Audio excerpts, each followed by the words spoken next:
Nice girls don't fight. They don't confront. In fact, they kind of look the other way.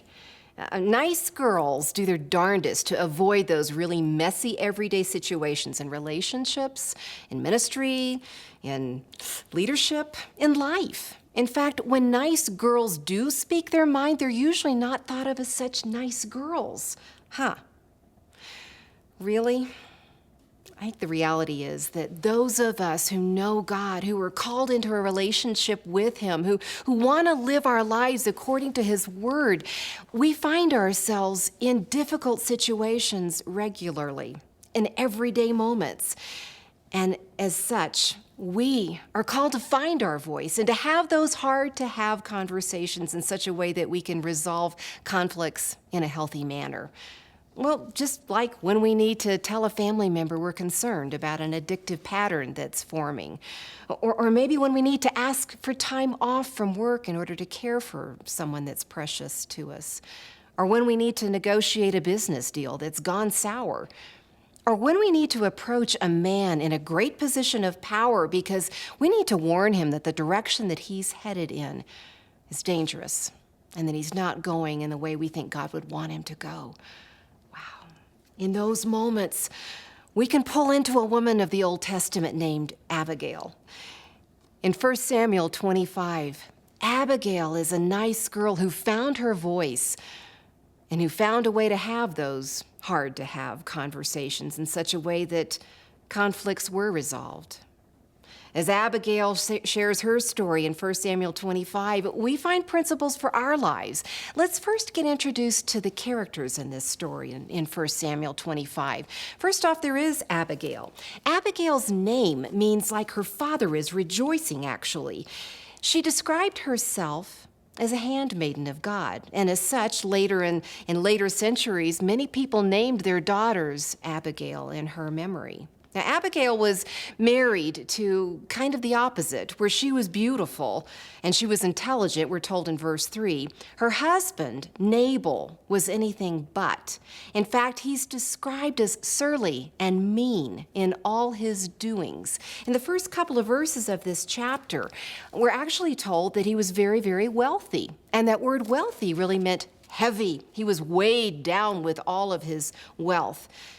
In contrast to Abigail again, the word Nabal actually means fool, folly. Nabal was a fool. In fact, when you go deeper into the Hebrew meaning of that word, you find out that he was actually a man who was morally perverse. To be honest, to be just clear, he was a lout. Nabal was a jerk. He just didn't have appropriate boundaries. He was abusive. And then there was David, the future king of Israel, who had been anointed but had not yet been crowned as king. And this story happens during the season when David is running and hiding from his predecessor Saul, who still won't acknowledge that David is God's chosen. And David is hiding out in the wilderness in the desert of Maon and looking for ways to support himself. The conflict brews up in about verse 5 on through 13 in this chapter. Let's turn our attention there and see what happens.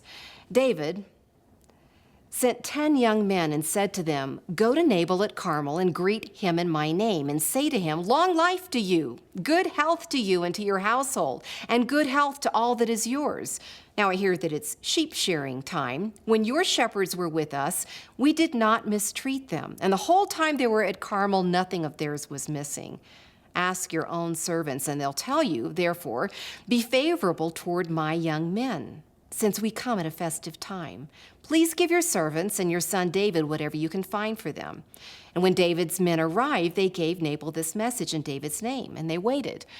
Well, Nabal didn't respond so great. In verse 10, he answered David's servants, "Who is this David? Who is this son of Jesse? Many servants are breaking away from their masters these days. Why should I take my bread and my water and the meat that I have slaughtered for my shearers and give it to men coming from who knows where?" David's men turned around and went back, and when they arrived, they reported every word. In verse 13, David said to his men, "Put on your swords." And so they put on their swords, and David put on his. About 400 men went up with David, while 200 stayed with the supplies. Yikes, David was fighting mad. Now, conflict was brewing up on three separate issues. First, there was the whole issue of the employer-employee with Nabal and David. And then there's the issue between husband and wife, Abigail and Nabal, because Abigail hears about this and she's invited in to the conflict. But a bigger conflict was brewing between God and his people, specifically between God and his anointed David, and David, the anointed, and his God. He was tempted to do a very bad thing. This is a life or death situation. And Abigail finds her voice and steps into this conversation. When the servant comes, he says, "Can you please do something?" In fact, what he says specifically in verse 17, "Would you think it over," he says to Abigail, "and see what you can do?" Abigail responds with four basic principles. And in our conflicts and our hard-to-have conversations, we may pull from all four of these principles, but you may just tick off one in a given situation that screams into your heart, this is where you need to find your voice. This is where you need to be involved. So think through that as I share these four principles. First off is the word cogitate. Isn't that a great word, cogitate? It means to think deeply or seriously about something. Well, Abigail decided to cogitate. In verse 17, when her servant comes, or Nabal's servant comes, he says, "Would you think it over and see what you can do, because disaster is hanging over your master and his whole household?" Well, Abigail did. She decided to cogitate. She thought about it. She put a plan together. In fact, the very next verse 18 says, she decided not to talk to her husband. She decided to keep it to herself. And what did she do? She assembled a peace offering. The gift of provisions that David had actually asked for, she puts together. Actually, everything from 2 skins of wine and 200 loaves of bread, 5 dressed sheep, seahs of roasted grain. Wow, cakes of raisins, tons. Stuffed them onto donkeys and sent them on ahead. She then followed. Abigail also cogitates about her words. You can tell because then when she has the interaction and the conversation with David, her words are carefully chosen. She doesn't just burst into activity. She thinks before she acts. Cogitate. Secondly, Abigail decides to participate. Now, this is a tough one for us. Oftentimes we think, couldn't someone else please have this conversation, resolve this mess? Somebody who's smarter or has more authority or more experience in this situation. Abigail knew that there are moments when the responsibility falls to us uniquely. Even in her situation, I wonder how she did it. Wouldn't it have been tempting to think, wow, he's going to get his just due. Here's Nabal, whose name means folly, who is a jerk. Couldn't it have been just wonderful to let him get what was due? I mean, after all, it wasn't her responsibility, it was his error. If she had just let David and his 400 men overtake and take her husband out, she would have been freed. I have to admit, I would have been kind of tempted. Abigail decides to participate, though. She gets involved. She sends all of these provisions on ahead, and then she herself goes and humbles herself and moves into that third principle, negotiate. And negotiate, and we're going to pick it up in about, verse 20. As she came riding her donkey into a mountain ravine, there came David and his men descending toward her, and she met them. She gets there, and David is so mad, and she makes sure she gets off of her donkey and humbles herself down before David. About 6 times in the space of these few verses, she calls him, my Lord, my master, and I am your servant. She says, I'm going to take complete responsibility for this situation. To negotiate is to bargain to a natural end of a conflict. Even though it wasn't her fault and she wasn't even present when the servants came, Abigail gets down and rights the wrong. She negotiates a good resolve, a good resolution to this situation. Then, after she negotiates, Abigail decides to advocate. I love that she did this. It's broadly courageous. To advocate really means to pull out the best and to stand it forward. Abigail advocates for David, and she also advocates for herself. First, she advocates for David by reminding him who he is and whose He is. He is the future king of Israel, the anointed one. And she reminds him of that, saying, you don't want to have murder on your conscience as you take over your duties. She then says to him, I'm going to pray that your life will be bound securely in the bundle of the living by the Lord in verse 29. She calls him up and surrounds him with the power that is his, reminding him of what he has to take advantage of what he has at his fingertips. And then she advocates for herself. We forget about this in finding our voice as women who belong to God. Sometimes in having these hard-to-have conversations, we need to advocate for ourselves. Abigail did this several times. She did it first off in verse 19 when she decided not to tell her husband that she was going to have this conflict resolution chat. And then she does it in verse 31 where she says, would you please remember me? Remember your servant when this is over. And then she does it in verse 36 where she returns home and finds Nabal drunk, having a party, and she decides, I'm not going to tell him what's happened right now. She waits till daybreak to tell him. Abigail cogitates. Abigail participates. Abigail negotiates. And Abigail advocates. She finds her voice as a woman in the Old Testament, an example to us of how to find our voices. And she has those hard-to-have conversations, working to resolve conflicts and the very messy, messy relationships of life.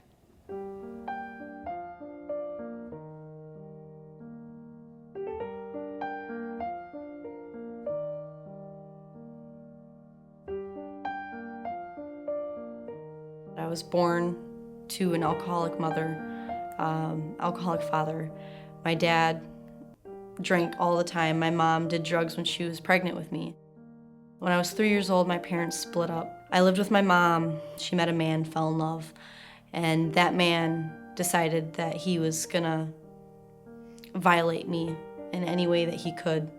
I was raped, I was molested, and then shortly after, my mom died.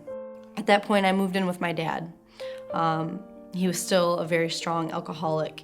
He drank every night, and it got to the point where he beat me a lot. I had lost all faith in God. I had nothing to look forward to, and I was very depressed. I cut a lot. I thought about dying. I was at school when everything changed. Everything in my life changed. I was running through the halls, and I tripped down a flight of stairs, and to this day, I still believe that an angel pushed me down the stairs. I met this person who came to my rescue as my trainer. You know, I sprained my ankle, and she came to my rescue, and for some reason, something told me that you can trust this woman, you can talk to her. She became my mentor. Shortly after that, life with my dad got really hard, and I attempted suicide. Brindy and Brandon, this family that I met, she had told me that her and her husband had spoke, and that if it was okay with my dad, they were gonna take me in. My dad is a very hard man to talk to. I was scared that he was gonna yell at me. I was scared that he was gonna hit me. I had no idea what I was gonna say. I had no idea. All I knew was that deep down inside, if I would have stayed with my dad, I would have died. And I remember before talking to my dad, sitting in my room and praying and saying, I know I don't talk to you a lot, God. I've lost a lot of faith in you, but I'm asking you to do this one thing for me, and I'm asking you to answer this one prayer that I have, and that's to let me go, to let me have this family, to let me be happy. I mean, I had no idea what I was gonna say. I just hoped that he would give me the words. And we fought and we argued, and I just remember just throwing it at him, you know, that I was gonna die if I stayed with him. And I think at that point he realized that that he had to let go. And it worked out, and I'm here. I'm alive, and I'm happy, and I thank God every day. God is with you. Even when you turn your back on him, he's there, and he's always by your side. And if you go to him in that moment of need, he'll be there. and He'll answer your prayers.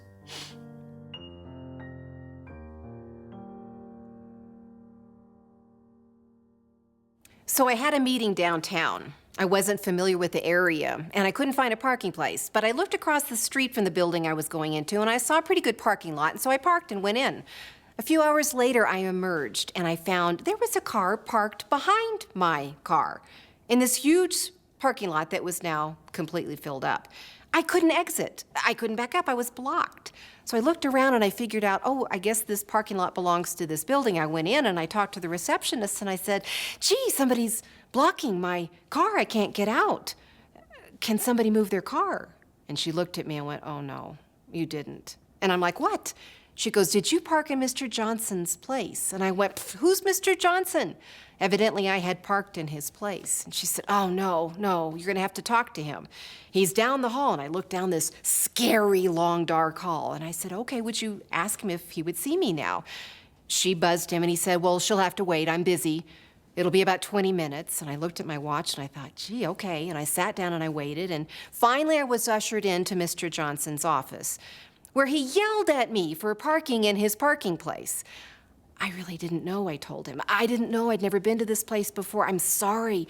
He said, well, it's your tough luck. You're going to have to just wait until I'm ready to leave, which will be several hours when I go to court. Oh, great, he's a lawyer, I think. But you're going to have to wait. I couldn't believe it. But I left his office just like a good little girl and sat down and waited. And as I looked at my watch and I thought, this is ridiculous. I have apologized. I don't know what else to do. Why is he keeping me here? So I asked his receptionist, please ask if I could talk to him again. She buzzed him again, and another 30 minutes later, he ushered me back in, and I stood before his desk like a tiny little girl talking to the principal with his big old hairy eyebrows staring at me. He said, what do you want? And I said, no, Mr. Johnson, the question is, what do you want? I've apologized. I am so sorry that I parked in your parking place. I promise I'll never do it again. Now I'm familiar with the area. And he looked at me with disdain and he said, well, sorry, you can still wait. And I thought to myself, no, that isn't right. And I dug down inside myself and I thought, where is my voice in this? Where do I get to speak up and say what I need here? And I remembered, oh, whose I am and who I am. I belong to God, and I am one of His children, and I'm connected to Him. And I spoke up and I said, Mr. Johnson, I have apologized. There's nothing more you can get from me. Now, I'm going to ask you in the next 10 minutes to either move your car or I'm going to be forced to call the police and tell them that you are holding me here in your office against my will. He looked up at me and said, bingo, girl. And he went and moved his car. And I thought to myself, that was it. There are times like Abigail when we maybe shake in our souls. I was shaking clear through to my bones. And there are times when we're forced to decide, will we find our voice? Will we speak it up? Will we be the nice girl who finds her voice and advocates in a given situation to have that hard-to-have conversation the way Abigail did?